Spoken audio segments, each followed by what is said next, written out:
सखी पियावा कसाई रे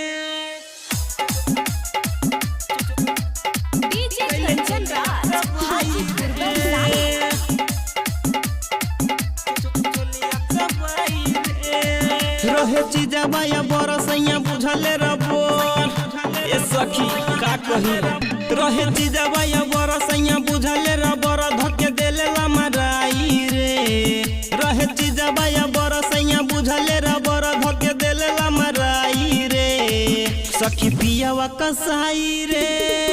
गइले चोलिया चबाई रे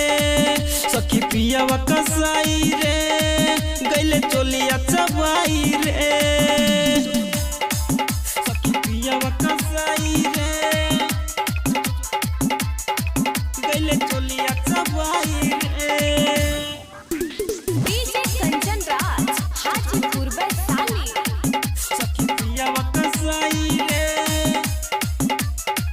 गइले चोलिया चबाई रे सेज परोज सखी करेला दासा गलत देह जैसे गलेला बतासा सेज परोज सखी करेला दासा गलत देह जैसे गलेला बतासा कबो होठावा के चाटे कबो सीनावा से साटे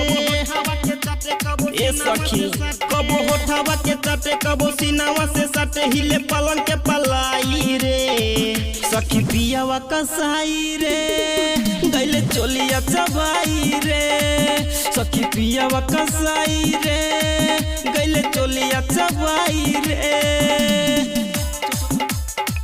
सखी पियावा कसाई रे गइले चोलिया चबाई रे डीजे कंचन राज हाजीपुर वैशाली सखी पियावा कसाई रे गइले चोलिया चबाई रे पिया चंदन बरी बाबे छुछुंदर देवेला साथ नहीं प्रदीप रविंदर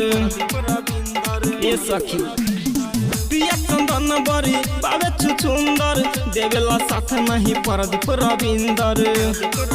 बरी उठाता दर्द पूरा हो जाता गरज ए सखी बरी उठाता दर्द पूरा हो जाता गरज कुंदन दी दवाई रे सखी पियावा कसाई रे गइले चोलिया चबाई रे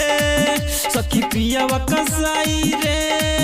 गइले चोलिया चबाई रे।